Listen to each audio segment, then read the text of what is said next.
तो गाइस, जैसे आपका खाता स्टेट बैंक ऑफ इंडिया में है और जैसे आप यहां पर स्टेट बैंक ऑफ इंडिया की नेट बैंकिंग को यूज करते हैं, लेकिन अब जैसे आप यहां पर अपने एसबीआई के नेट बैंकिंग के थ्रू अपना बैंक स्टेटमेंट निकालना चाहते हैं तो आप कैसे निकाल सकते हैं। नया अपडेट आने के बाद आप इस वीडियो में जानेंगे।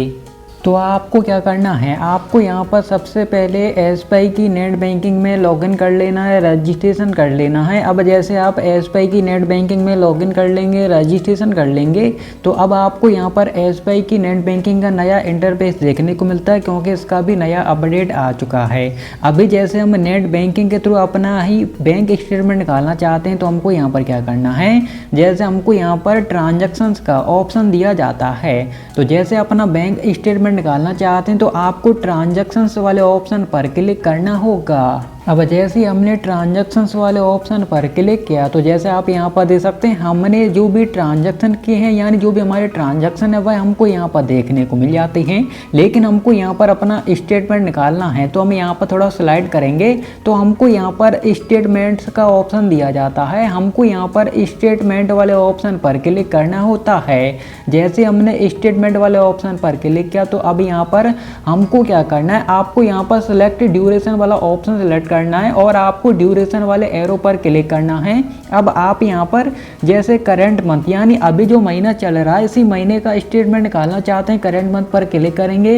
लास्ट मंथ सेलेक्ट कर लेते हैं तो आप जैसे पिछले महीना का स्टेटमेंट निकालना चाहते हैं, लास्ट मंथ सेलेक्ट कर लेंगे। अपने अकॉर्डिंग जो भी ड्यूरेशन है सेलेक्ट कर लेंगे, या फिर जैसे आप कस्टम डेट रेंज पर क्लिक करते हैं तो आप यहाँ पर फ्रॉम में वह डेट सेलेक्ट करेंगे कैलेंडर से जिस डेट से आप अपना स्टेटमेंट निकालना चाहते हैं, यानी कब से कब तक का स्टेटमेंट निकालना चाहते हैं। यानी जैसे यहाँ पर 2 में लिखा हुआ है 22 जनवरी 2026, तो जैसे हम यहाँ पर फ्रॉम में सेलेक्ट कर लेते हैं 22 जनवरी 2025 और यहाँ पर आएगा 26, तो यहाँ पर 25 से 26 यानी 1 ईयर का स्टेटमेंट डाउनलोड हो जाएगा।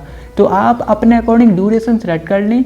तो अभी जैसे हम करंट में सेलेक्ट कर लेते, अब जैसे ही हमने करंट में सेलेक्ट कर लिया उसके बाद फॉर्मेट आपको सेलेक्ट करना होता है, यानी जो आप अपना बैंक स्टेटमेंट डाउनलोड कर रहे हैं, पीडीएफ में कर रहे हैं, एक्सेल में कर रहे हैं, आपको यहाँ पर सेलेक्ट कर लेना। हमने पीडीएफ सेलेक्ट कर लिया है और यहाँ पर ऑप्शन देखने को मिलता है इंक्लूड ऑल अकाउंट समरी, तो जो भी आपके अदर अकाउंट है वह भी आपको पीडीएफ में देखने को मिलेंगे। बॉक्स पर टिक कर देते हैं, नहीं करना चाहते अनटिक रहने देंगे। इंक्लूड नॉमिनी, नॉमिनी को भी ऐड करना चाहते हैं तो आप बॉक्स पर टिक कर सकते हैं, नहीं करना चाहते अनटिक रहने देंगे।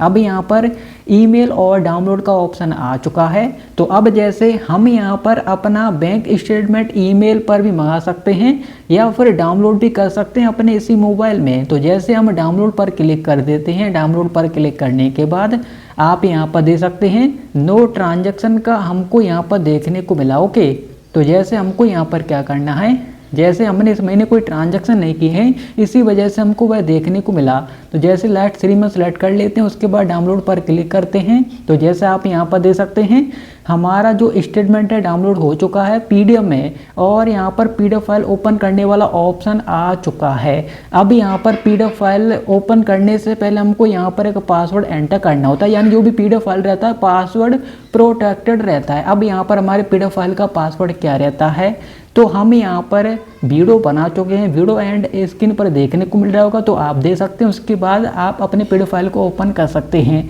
तो आप इस तरीके से एसबीआई की नेट बैंकिंग के थ्रू अपना बैंक स्टेटमेंट निकाल सकते हैं।